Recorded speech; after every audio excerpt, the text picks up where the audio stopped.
Welcome to Breakthrough Success. I am your host, Marc, Guberti, CEO and founder of Content Marketing Plaza, bringing you 3 new episodes each week where I and top-level guests teach you how to take your business to the next level and achieve your breakthrough. Now, if your breakthrough is to become an influencer who makes money doing what you love, we recently opened up the Advanced Influencer Mastermind. You can claim your free 30-day trial and learn more about it at contentmarketingplaza.com/mastermind. That link will be in the show notes. But going into today's episode, one of the things that we have to master is emotional intelligence. This is huge for being successful with your own business. It's also huge to foster it with the assistants who may be helping you with your business, the employees who you have. It's really important to foster that into them so they put in meaningful work and they have a sense of really strong attachment and love for the work that they do. So we're going to talk about the language of emotional intelligence in this episode. Today's guest who joins us today is a keynote speaker, CEO, coach, and global expert in the language of leadership. Prior to retiring at 42,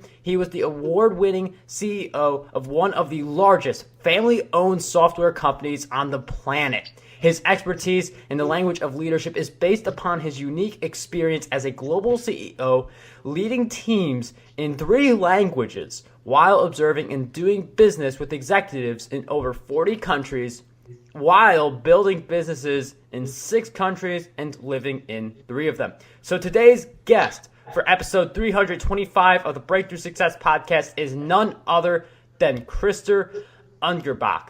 Krister, it is such a pleasure to have you on the show. Marc, I am happy to be here. Thank you for the invitation. Krister, I'm really happy to have you on the Breakthrough Success Podcast. I know there is so much for us to cover on the language of emotional intelligence. Before we do that, though, I'm wondering if you could give us some background. I know we mentioned just a little earlier, you are the global expert in the language of leadership. So I'm wondering if you could share a little bit of that backstory and how this whole path to leadership began. Yeah, so it started actually, I moved to Paris shortly after September 11th in 2001 to start our business in France. And I had learned French, as many Americans do. I grew up in the U.S. and I'd learned French for about 6 years in high school. And when I got on the street in Paris and tried to speak French to people on the street, they would respond back to me in English because my French was so bad. And I figured, well, I just need to practice it. So one of our our second client in France was the Le Palais de Festival de Cannes, which is the host of the Cannes Film Festival. So I went down and did a 3-day workshop all in French because they didn't speak English there. And subsequently, I got a call from my French salesperson the following Monday morning, and he said, "Boss, I don't really know how to say this, but they said don't ever send him back here. His French is terrible." And so, and he said, "Krister, if we're gonna be successful in the French market, you need to improve your French, and you need to improve it quickly." So I did a little research, and I found a man named Jean-Luc in Belgium, who was considered by the European Wall Street Journal the best business French teacher in all of Europe. And so 2 weeks later, I was up in his house and did like a 1-week immersive training. And the interesting thing we found is, so he asked me, "What did you say to the people in Cannes?" And I told him the words I said in French. And he said, "Well, Krister, let me just paraphrase. Let me just translate what you just told them, these executives." He said, "You must do this. It's absolutely necessary that you do that." And he was just, "You're really condescending." And I realized in that moment that while my heart was in the right place, my words were not. And he said, "Krister, here's what I'm going to do. I specialize in teaching you the 1% of the French language that you need to be successful in business. And I'm going to give you kind of fill-in-the-blank scripts for how you can lead more effectively in French. And you don't need to learn the other 99% of the language."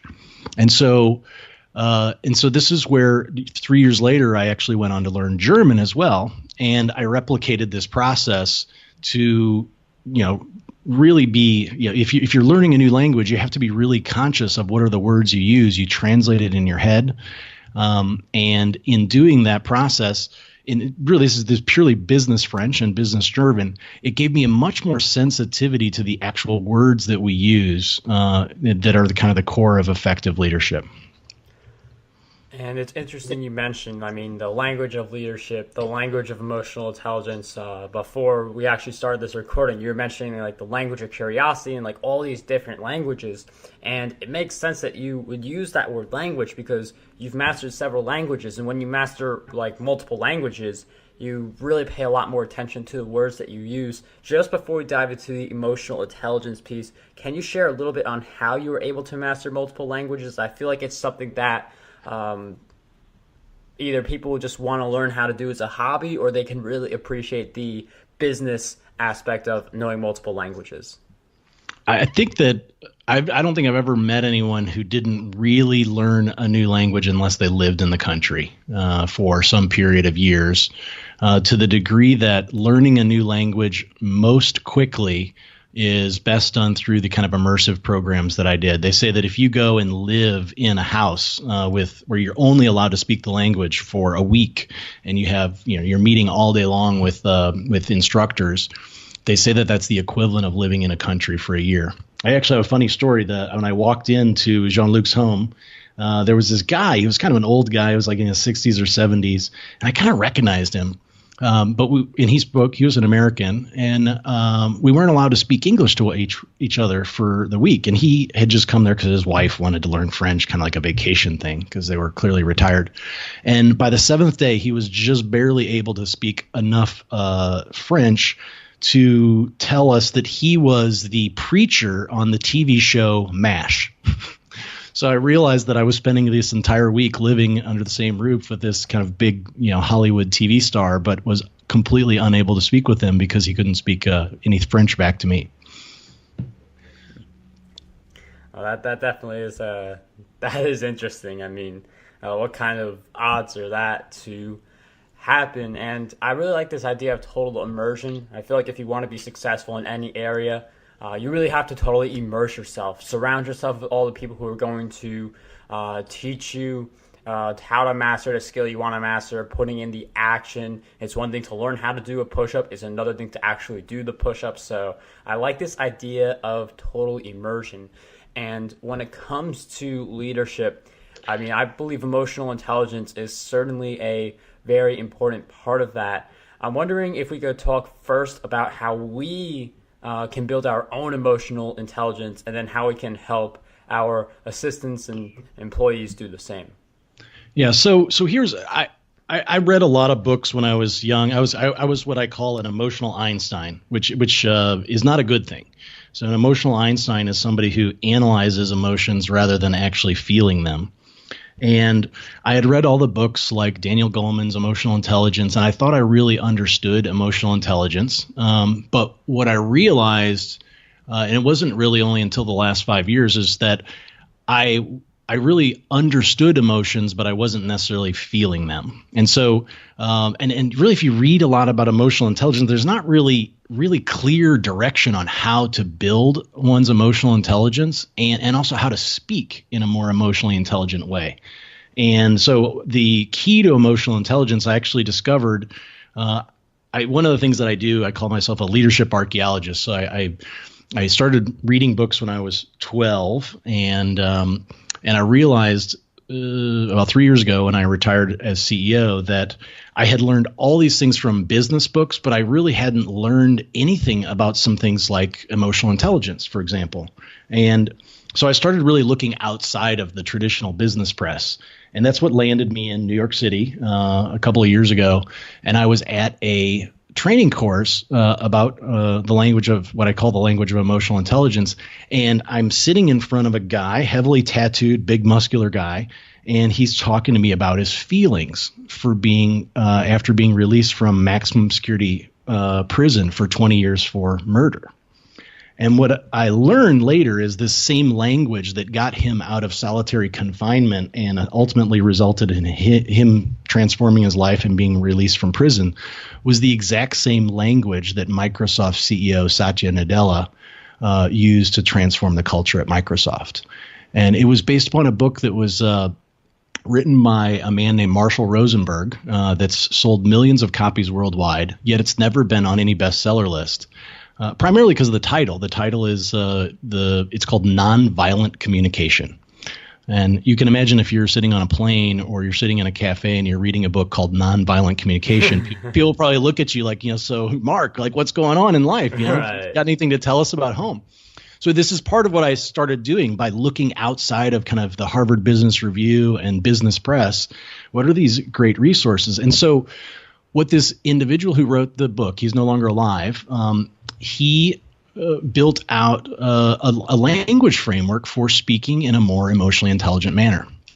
And it's based upon specific language, what he calls empathy guesses. So I was a software engineer by training. Like I'm super, let's say probably not like many engineers, emotional intelligence didn't come naturally to me. And this was the first thing that I had ever found that gave me practical, implementable steps to speak with people with more empathy. And the power was, it was literally just a fill in the blanks phrase. So let's say someone is afraid or they're angry or whatever that I'm working with. The stem of the fill in the blanks is, I wonder if you are feeling blank. So, and then you insert the feeling word. I wonder if you're feeling angry because you are needing blank. So I wonder if you're feeling angry because you're needing more safety or something like this. And so what happens here is, because it's an empathy guess, I'm saying, I wonder. Well, what happens is people tend to correct you, and they say, Marc, no, I'm not feeling angry, or I'm not needing safety. I'm just needing more, whatever. And so what happens is when you're dealing with people on an ongoing basis and you start making more of these empathy guesses, you start getting more emotionally attuned to that individual. So let's say you make 100 empathy guesses and you get 50 of them wrong. Just natural. Anytime we do something 100 times, we start to get a little bit more calibrated to those other individuals. And since all people tend to be somewhat similar when it comes to the basic emotions, we not only develop more emotional intelligence for dealing with that individual, we also develop more emotional intelligence for dealing with all individuals. And it's interesting how you mentioned the emotional intelligence. Like some people, they may need that script. And even if you feel like you have the empathy, it's good to have that kind of a script because it allows us to better communicate our feelings and our empathy towards others. Because it's one thing to have empathy, it's something else to be able to communicate it. And if you want to be a leader to your team, you have to be able to communicate certain things that you feel are essential to communicate, such as the empathy, which we just covered, and the emotional intelligence. Like, I like those scripts. I feel like those could be helpful for people who are learning it. What would you recommend for your team? Would you just give them those scripts, or does fostering emotional intelligence on your team go a little deeper than that? I think it really starts with the leader. So if I'm the leader, there are actually a couple steps before we get there. So the first is I need to be aware of the emotions that I'm feeling. And I think that I myself was one of those people that if someone said, what emotion are you, or how are you feeling? I'd be like, fine, I'm feeling good, I'm feeling bad. Well, good, bad, and fine are not actually emotions. Their emotions are, I'm feeling sad, I'm feeling angry, I'm feeling hurt. These are emotions. So the first is, again, coming back to language, is getting a language of emotions.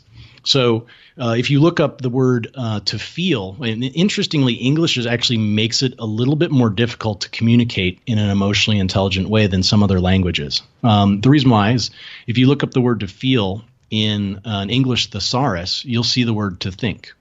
But if you were to go to a French thesaurus or a German thesaurus or many other languages in the world, and you look up the word to feel, so in French it's sentir, you would not see the word penser, which is to think, in a French thesaurus. But what happens when we as leaders, and this is what really screwed me up for years, I would say, I feel, Marc, I feel like you didn't do a great job on this project. Well, that's not a feeling, that's a thought. So if I can say, I think that you didn't do a great job on this project, then I'm using the word feel, but I'm actually sharing a thought. So the first thing we do that disconnects us from others is being unaware that our language, while we're using the word feel, isn't actually, we're not talking about emotions at all. And so here's how to fix it. The language stem is I feel blank. If you say I feel that, then you're saying, I think that. If I say, I feel like, I think, basically, I feel like is usually, I feel like you are doing something. I think that you are doing something. So you eliminate, never say the word like or that after the word feel. The next word must always be an emotion word. Sad, angry, hurt, blank, and happy, whatever it may be. So that's the first step. Then the second step as you go through it is to recognize that many of the words that we think are feelings are actually what I call false feelings. So I feel frustrated. I feel attacked. I feel betrayed. So if I can complete the blank, complete the sentence, I feel that you betrayed me, or I think that you betrayed me, or even shorter, you betrayed me. If that emotion word actually fits in the sentence, you blank me, it's not an emotion. It's my judgment about something that you've done. I feel attacked. You attacked me. That's not an emotion. So often words that end in ed that we think are emotion words are not actually emotion words. They're actually words that disconnect us. So I feel frustrated. You frustrated me. That's kind of like, that's a little bit of a gray area, right? So it's a little bit of a language tool to help identify how we can start to speak in a more emotionally intelligent way. And I mean, that's part of translation. It's interesting how different words mean very different things, even though they seem like the same depending on which language you look. And it's important to know those subtle differences, because you could be communicating one message and the people on your team take it as an entirely different message. Or even taking this out of business, like not just people on your team, but like friends, family, anyone like that. Like you want to make sure that you are communicating in the right way. And I feel like that is something that a lot of people struggle with, that ability to communicate the right way, that ability to lead their teams. And I'm wondering if you could share with us, what do you believe holds most people back from being great leaders? I do believe that it comes, in large part, it comes back to, one part is emotional intelligence. Like, for example, if I'm saying words that are causing the person on the other side of the table to be angry, then I'm not getting their best work, right? They're walking out of my office, they're frustrated, like, why did he say that? Well, when they're in that mode and they're complaining, whether it's in their own heads or to their colleagues about the boss, they're not getting any work done. And they're also hurting the experience of the other people around them. So I think that this emotional intelligence is a key element. I also think another element of emotional intelligence is impulse control, which gets us right to the core of anger. So usually, at least my experience as CEO, the emotion that I felt most frequently was anger. And frustration is just kind of a form of anger or disappointment, whatever it may be. And so one of the things that I learned in my journey over the last couple of years was that anger is really just an alarm bell. So a lot of psychologists believe that anger is not a primary emotion, that whenever we feel anger, the next question is to say, well, what's behind my anger? And often what's behind anger is fear, hurt, or sadness. So let's say let's say you have a proposal for a big client, or some work that was done for a big client and it didn't go well. And as a leader, I'm angry about that, right? But if I say, what's behind my anger? Well, most often what I find, at least in my personal experience, is that what's behind my anger is actually fear. So if we have a project that failed or something that went wrong for one of my biggest clients, what I'm really afraid of is that we're going to lose that big client. And I'm not going to be able to afford to pay my payroll, or I'm not going to be able to afford to pay myself. And so if I want to connect with people, rather than saying, Mark, I'm angry about this project, I can say, Mark, I'm afraid. And if we want someone to kind of walk out of our office and say, you know what, I don't want to make a mistake again, because if I like my boss, if I like the person who's leading me, I don't want them to be afraid. mean, I don't want them to be angry either, but I'm so much more emotionally invested in not making someone that I like be afraid than I am necessarily about making them angry. Does that make sense?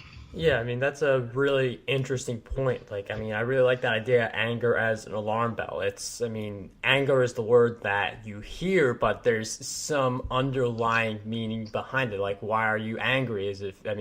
Fear, hurt, or sadness, as Krister mentioned, which, I mean, I think all anger really could just boil down to those things. And, I mean, knowing, like, how words like anger, they could boil down to those different things and other examples like that, that is how you're able to be that leader. You're able to see what's bothering people on your team. Like maybe someone else says I'm angry, or maybe they're not as productive, and being able to dig a little deeper than just what's on the surface can really help with having a stronger team, having a more productive team. So I like that idea of the anger standpoint.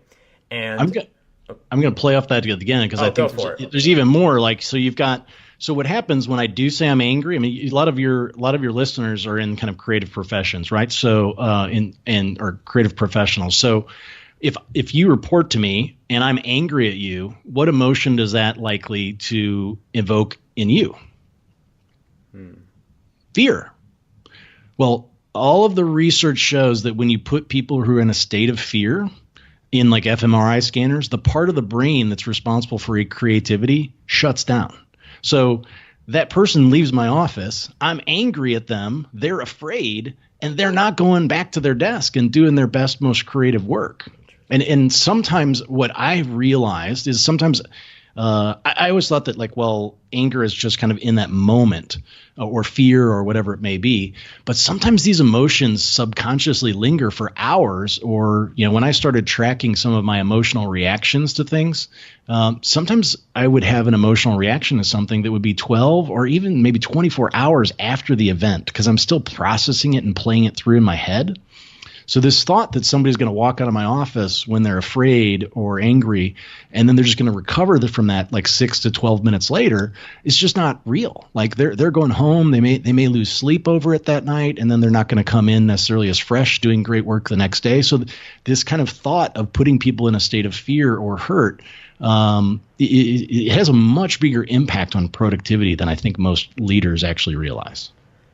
That is a really great point, especially for the creative standpoint, because, I mean, it's definitely a lot harder to create something of high value, let alone something, when you've got fear running through you.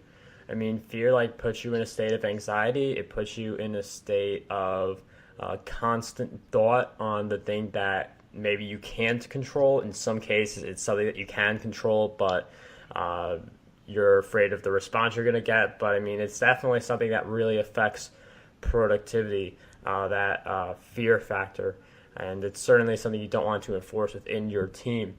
And I mean, I really find that really interesting. Like, one of the things as creatives, we can just eliminate that fear and develop habits that allow us to counter any fear that comes our way. And I'm wondering, Krister, if you could share with us some of the habits that you would consider essential to your success. Habits essential to my success.